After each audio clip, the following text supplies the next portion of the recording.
Welcome to Workshop Wednesdays with Tony Gambone, where you will learn how to build your business and take it to the next level. Brought to you by the Tough Talk Radio Network. Now here's your host, Tony Gambone.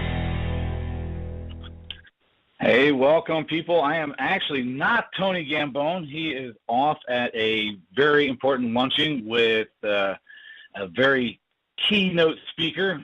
Some of you may know him from his quarterbacking days over at the University of Texas, Mr. Colt McCoy.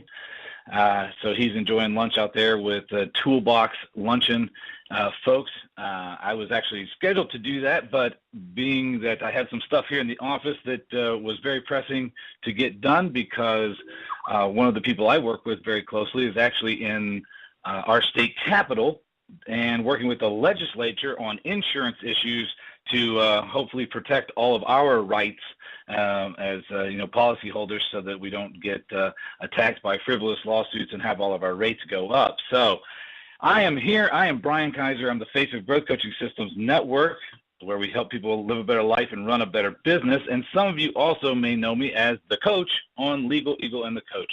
So I'm very happy to be and honored to be guest hosting Tony's show, and hopefully you guys will get a great education, a lot of information, and we'll have a lot of fun along the way. Did you know that an estimated 52 million Americans listened to Internet radio in the last month, or that weekly Internet radio audience has increased 60% over the last year, and that more than 8 in 10 people are online from any location? Tough Talk Radio Network is a company dedicated to providing a platform that allows opportunities for guests, hosts, and sponsors to market themselves to the Internet radio media, where they can be heard by millions. To find out how Tough Talk Radio Network can help you, go to toughtalkradionetwork.com. Listen to the Legal Eagle and the Coach each Wednesday from noon to 1 p.m. on Tough Talk Radio Network. Leading local and national experts in business will share their keys to success so that our listening audience can be educated and entertained along the way to becoming all they can be. So whether you're new to business or highly experienced, the Legal Eagle and the Coach with hosts David Alterburn and Bryan Kiser is a great radio program for you. For more information, go to legaleagleandthecoachradio.com. Welcome back to Workshop Wednesdays. I am the guest host, Bryan Kiser, sitting in for Tony Gambone as he is at a luncheon with the star quarterback from University of Texas, Mr. Colt McCoy. And now I have up with me a fabulous guest, Mr. Alan Bourgeois. Alan, how are you doing this morning? Great. How are you? And thanks for having me on. I am, like I said when we were off the air chatting for a second, I'm blessed and highly favored and fully energized, having a great time sitting in for the amazing Tony Gambone for the show. So, looking forward to this interview. As we get started with that, tell the audience a little bit about who you are and why you do what you do. Who I am is a big question, but I'll try to keep it simple. Well, that's good, though. If you have a big answer, that means you're very somebody, right? I try. And like you, I love getting up in the morning and trying to help people expand and create and become better at what they do. So with that, I am an author. I have 7 books published, and I also was in the publishing world for a while. And out of that, I created an organization called Texas Association of Authors. And the objective is real simple: give Texas authors an opportunity to have a larger voice in the competitive world of book sales and book publishing. We estimate by the IRS that there is at least 2,600 Texas authors published, but we figure it's closer to 6,000. Wow. And they're competing against 200,000 books a year being published. So that's hefty competition for those 6,000 people, and we're here to help them.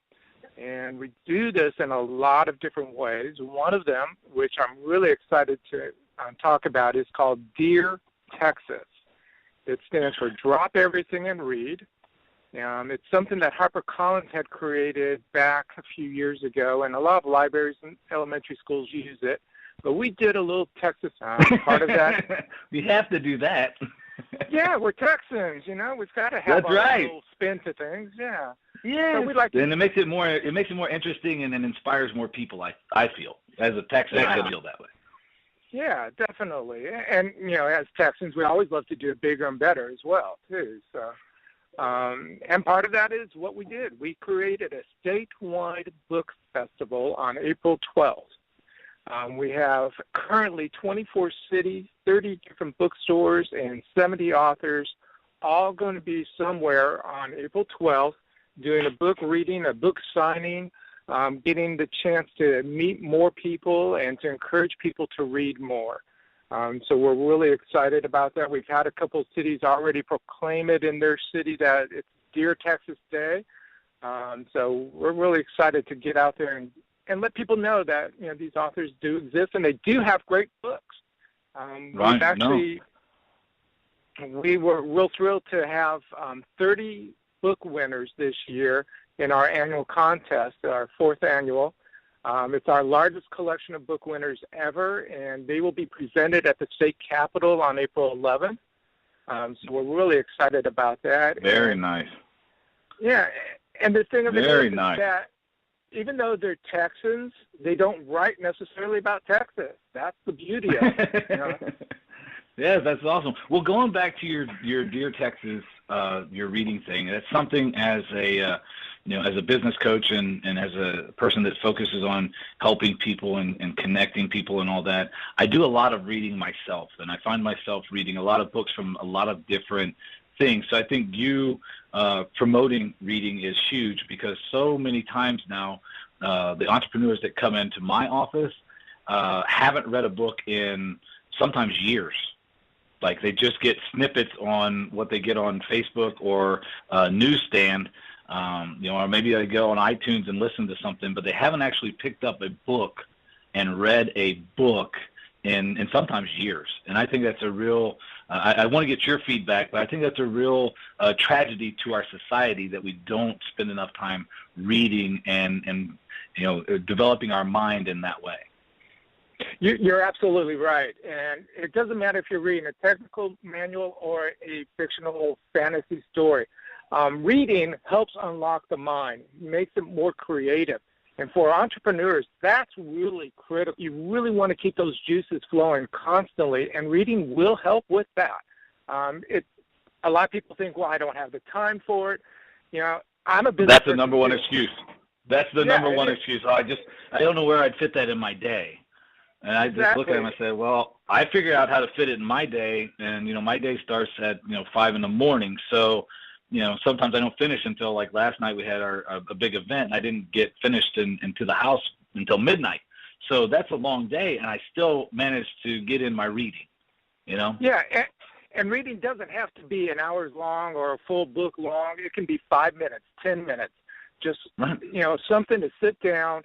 Calm yourself, basically, is what you're doing. You're kind of putting yourself in a little meditative state and just allowing those words to help rejuvenate and refocus your mind. And also, like I said, open that creative aspect, and that is so critical.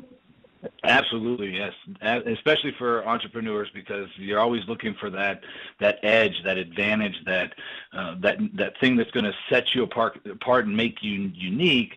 And sometimes as you read and you read from different authors, you read different genres of books, then sometimes those things culminate to a new idea and something that you can grab hold of and use as an entrepreneur to grow your business and help you connect and attract more people to your vision. So now you have the book festival coming up on April the 12th.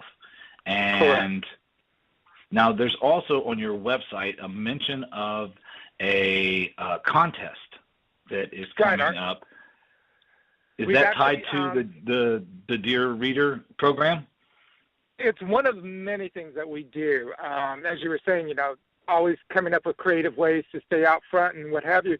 Our organization is the only organization in the country that does what we do. And since I started it 5 years ago, there's been 3 other organizations that are starting to follow us, but don't even come close. And that's the thing, is we've got to stay on that competitive edge.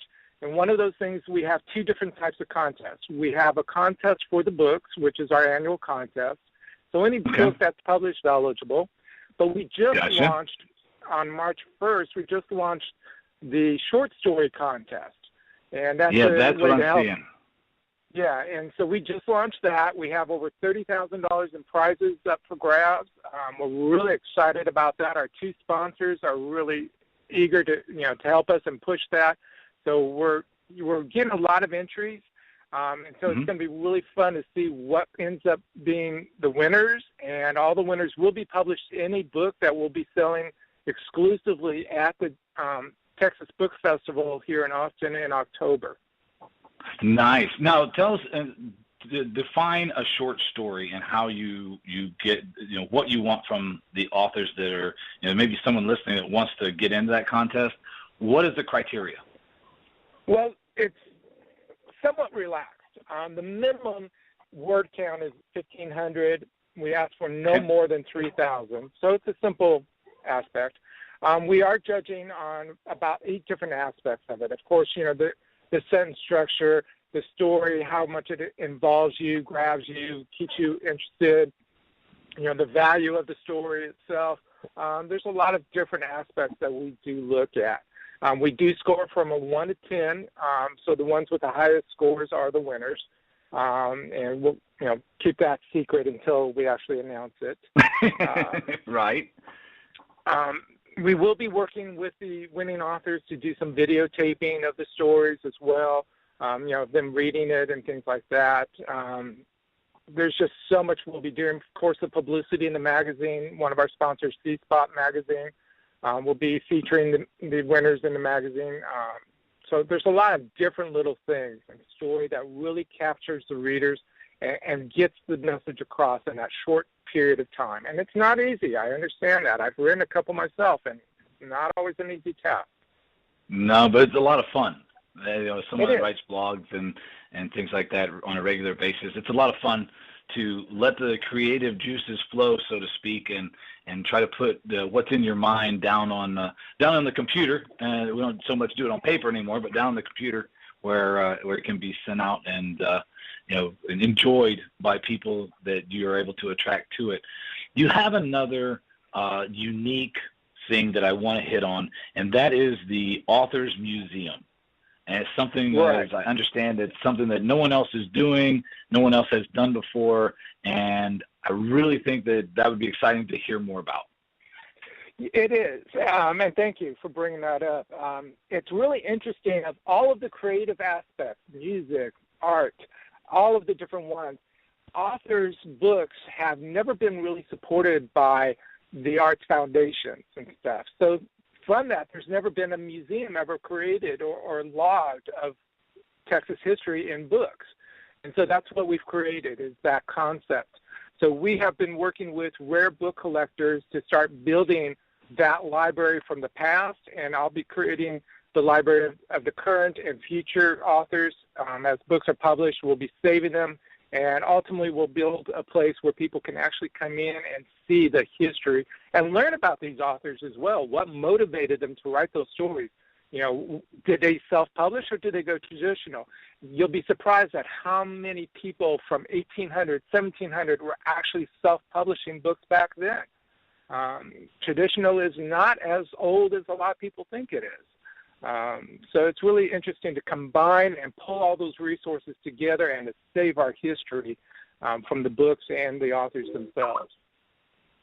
Now, is the museum going to be both a physical location and an online location, or is it mainly an online history that is open to the world so they can see, or is it both? It's going to be both. We, of course, want to have that new generation of electronic aspect to it, but we do want to have a place where people can, especially scholars and anybody, can actually just walk in and feel and see and sense the history, from those books as well as from those people that were there. We are gathering pictures of those authors. We're learning as much biography as we can about them. So it'll definitely be a place where people can actually go and feel and touch and see. Nice. Well, when people come and they're looking for you, and they're looking for Texas authors, and you're doing your things to attract people. Where can they find you? How can they best connect and start learning and get a feel for what all you are doing? The easiest route is our main website, which is txauthors.com. TX, of course, for Texas, authors.com. Our Dear event is deartexas.info. So that's DEARTEXAS.info. From either of those two locations, you'll be able to reach our short story contest, our Texas Book Club, our Texas Museum. You'll be able to see where we're going to be traveling around the state. We have a pop-up store, basically a bookstore, and we travel around the state, 24 different events throughout the year. We're from very up all the way down to the south and east and west. We're all over the place. Real quick before we have to wrap up here, there's one other thing, is the Texas Book Club. You have, I guess, a subscription site to the Texas Book Club? Correct. And once somebody signs up for that and they start receiving the books, they actually get to go online and talk to the author one-on-one about the book. Okay. It's a very thing. Cool. Yeah, we also videotape that and put it up on our YouTube channels. We have 3 different YouTube channels where we record things and save it for history as well. Gotcha. Well, and if anyone's wanting to know about the Texas Book Club, it's texasbookclub.com, and it looks really advantageous to get into.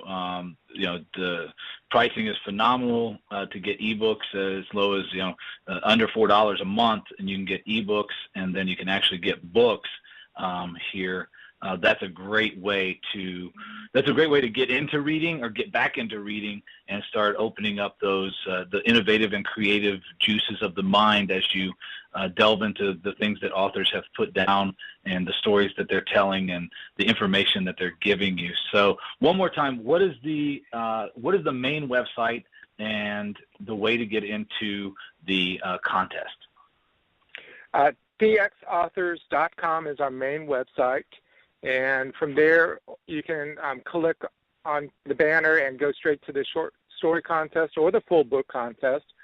We do have a lot of self-help books that are really good for entrepreneurs to read as well. Then again, our Dear event is deartexas.info. And we would love to hear more from the authors that are out there. We currently have 155 members with 600 titles.